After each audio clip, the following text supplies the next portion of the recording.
Muy buenas tardes, días, noches, dependiendo cuando estén observando esta última lección ya de nuestro curso sobre efectos biológicos de las drogas.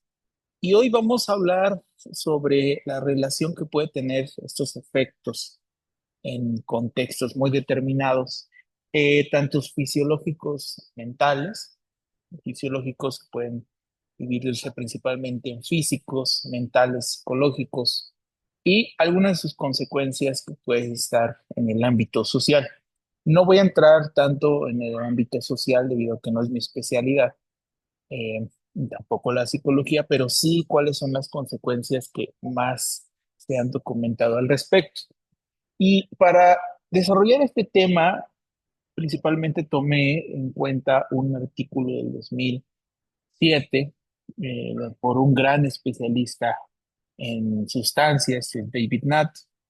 En este artículo que se publicó en The Lancet, en donde ellos buscaron desarrollar una escala, ellos lo llaman racional, para poder de manera objetiva medir el daño que hacen las drogas, porque en su contexto, que es el Reino Unido, una de las críticas que hacen a esta eh, clasificación de drogas, de sustancias en el Reino Unido, resulta que está en función de un interés también regulatorio, pero también de criminalidad, porque dependiendo la clasificación de estas drogas, que a veces, como hemos discutido en los primeros temas, llega a ser arbitrario, esto puede tener como consecuencias una, eh, un sesgo en la clasificación, en las consecuencias de personas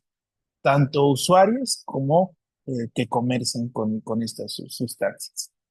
En este sentido, en el contexto del Reino Unido, se clasifican muchas de estas drogas en tres grandes clases. Las drogas más dañinas, tanto física como psicológicamente, se dividen en la clase A, otras en la clase B, que serían las que seguirían en daño a la salud. Y el tercero sería el último, o la última clasificación en este sentido. Entonces, si se dan cuenta, en el grupo de las A tenemos una mezcla entre sustancias depresoras y sustancias estimulantes. En el B tenemos igual una mezcla entre sustancias depresoras y sustancias eh, estimulantes. Y en el C, de nuevo, tenemos sustancias tanto estimulantes o no.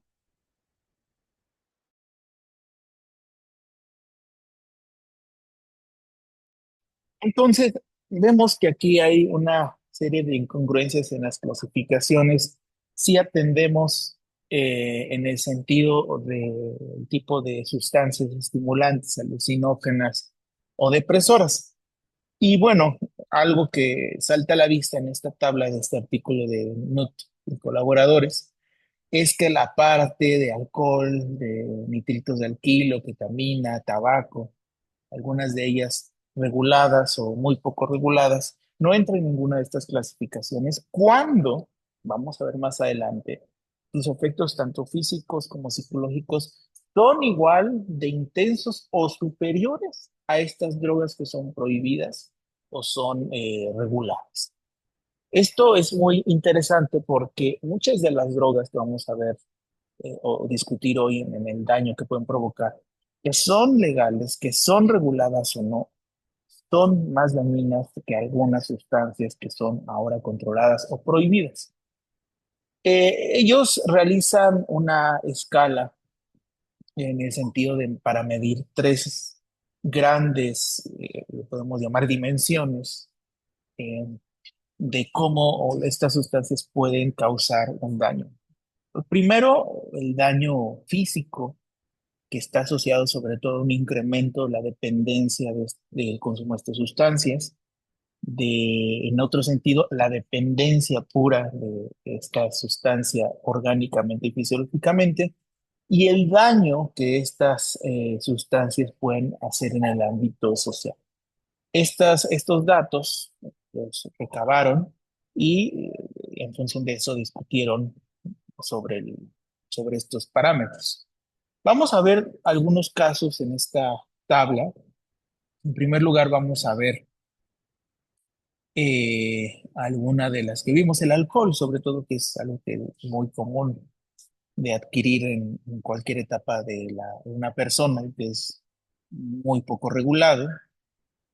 El promedio del daño es 1,40. El daño no es intravenoso porque el consumo de esta sustancia no es por ese medio. Eh, Hay un daño físico crónico de 2,4 y agudo de 1,9. Digamos, el promedio de estas dos, lo que está mostrando en 1,40. En el caso de la dependencia, tiene un score de 1,93. Y aquí están los dos tipos de dependencia que habíamos hablado, tanto física como fisiológica, psicológica, perdón. Y la diferencia es que siempre en la física va a haber un aumento en el consumo de la sustancia para tener ese efecto, y en la psicológica no va a haber un incremento en esa ansiedad, en ese craving de obtener y de consumir la sustancia, y tampoco en el síndrome de abstinencia. Y vemos que aquí tiene una mayor asociación a una dependencia psicológica. En el caso del daño social que el alcohol está eh, provocando en personas, tiene un valor de 2,1, lo cual, si nos damos cuenta, entra en el 1, 2, 3, 4, 5, en el top 5 de las drogas que mayor daño social causan. También en este mismo sentido, en el top 5 de la que más dependencia causan, sobre psicológica y física, y también daño físico que causa en el top 5. Entonces, esto es algo muy interesante y que abre un debate y una reflexión con respecto a la regulación de estas sustancias. Tabaco, otra de las sustancias que se consumen en poblaciones jóvenes, de hecho en muchas edades, tiene un daño físico 1,24, una mayor dependencia promedio que el alcohol, la adicción a la sustancia nicotina, y el daño social de 1,42. Si observamos otro de las sustancias que son muy populares, el cannabis, marihuana, que se ha observado que tiene un promedio de daño físico de 0,99, una dependencia tanto física y psicológica en promedio de 1,51 y un daño social de 1,50. Entonces hay muchas sustancias, drogas o grupo de sustancias o drogas que están clasificadas en estas tres dimensiones y que de alguna manera nos dicen que lo que ellos están proponiendo es una reclasificación total de qué drogas están siendo consideradas realmente como súper dañinas cuando en comparación a otras no lo son. No con el afán de permitir o promover que se consuman las sustancias, sino para crear una reflexión y una mejor clasificación de estas sustancias debido, como había mencionado al inicio, en el contexto tanto de los consumidores como de las personas que trafican con estas sustancias que están prohibidas o reguladas. Eh, Esta gráfica la hice yo, utilizando datos que están en ese artículo.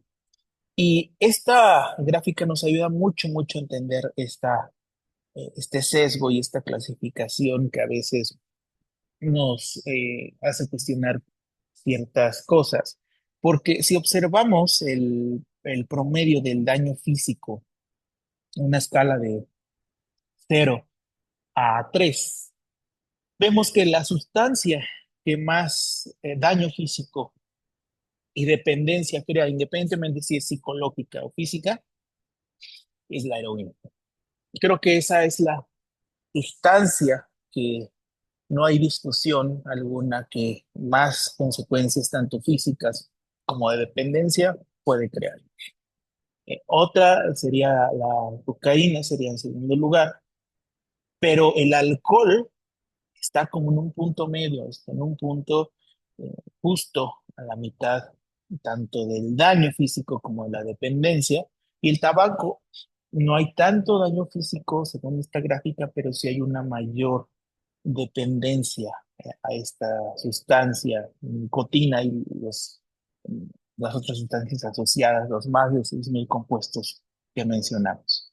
Por otro lado está la planta del género cannabis, la marihuana, en donde hay una dependencia de 1,5, mucho menor que el alcohol y el tabaco, y un daño físico menor. Pero esto no quiere decir que sea inocua, esto no quiere decir que no provoque ciertas consecuencias en las personas que abusan del consumo de esta sustancia. De hecho, se ha documentado que aparte de las bondades que puede traer como un paliativo para ciertos momentos complicados de la vida de una persona que padece dolor, también se ha observado que puede causar cierto daño neurológico y cierto daño en sistemas como el respiratorio. Y bueno, hay sustancias que al parecer, con los datos que ellos adquieren, no hay una dependencia clara o no hay una dependencia tan presente como otras sustancias, como se llama el nitrito de alquilo, y un daño físico menor. Estos son inhalantes junto con el grupo de los solventes. Y bueno, esto es muy interesante de discutir y tener en cuenta, porque al momento de discutir que una droga legal, una droga que está regulada como el tabaco y alcohol, que está haciendo más daño de otras que otras sustancias, nos hace abrir una pregunta y una reflexión en el sentido de, ¿no valdría más la pena que se reflexionara en la prohibición de sustancias por dos vertientes que son las tendencias actuales? Uno, la regulación garantiza o debería de garantizar la pureza o la calidad de las sustancias, siendo que hay muchas sustancias que son legales, que son controladas, que se usan como drogas recreativas. Y por otro lado, ¿qué garantía tendría entonces que tener una persona consumidora si en cualquiera de sus contextos considera que ya tiene un problema? O sea, ¿cómo le garantizo a la persona que consuma cualquier sustancia que haya notado un límite, un punto de inflexión en donde ella quiera rehabilitarse, donde esta persona quiera dejar de consumir esta sustancia? Creo que esas son dos reflexiones que son muy importantes en el sentido de que la regulación de estas sustancias abatiría seguramente tanto las consecuencias del abuso de estas sustancias, las personas que tienen dependencia lograr rehabilitarse y sobre todo que el daño social que estas sustancias estén causando pueda ser menor o en algunos de los casos pueda erradicarse o estar en un mejor contexto o momento. Sabemos que las drogas que vamos a observar con mayor frecuencia o sus consecuencias son, desde luego, las drogas que son permitidas, que son legalizadas, porque hay un comercio muy grande, hablamos de tabaco, hablemos de alcohol, y son desde luego los que tienen un sesgo de saber cuáles son las consecuencias fisiológicas y mentales a largo plazo. En el caso del alcohol, que tiene una alta prevalencia en Estados Unidos con este síndrome que vimos asociado al alcohol, se ha observado que puede causar en algunos casos una depresión severa, desorden bipolar, en algunos casos esquizofrenia, estrés postraumático, trastornos de ansiedad. En muy pocos casos, algunas sobredosis que pueden ser totalmente mortales, como una congestión alcohólica.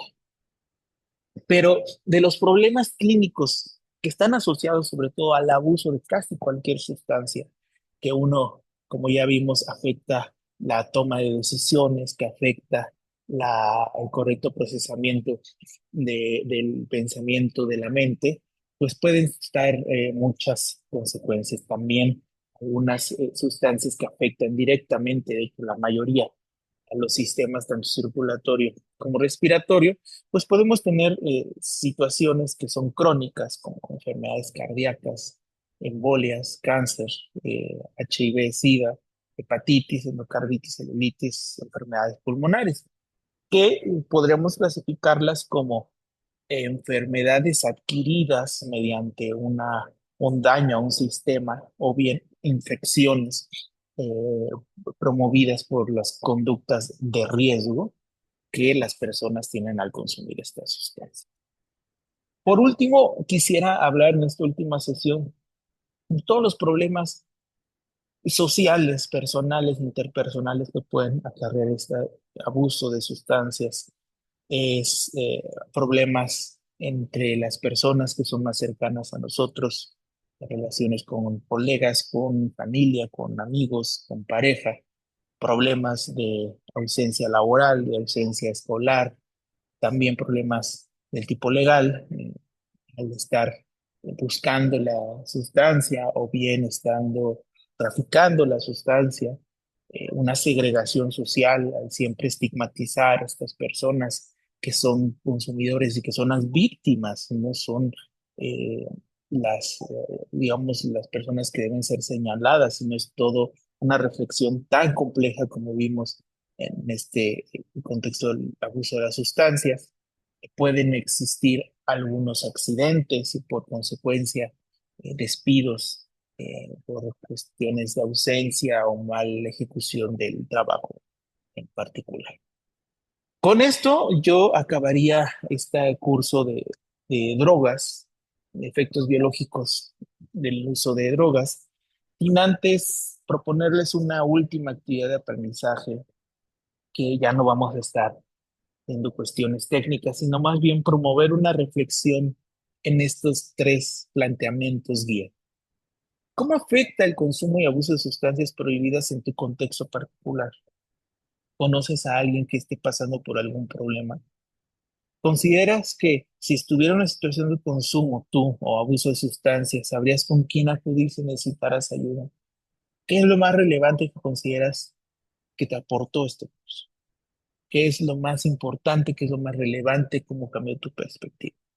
Estas tres preguntas guía son importantes para que puedan hacer una reflexión en este sentido.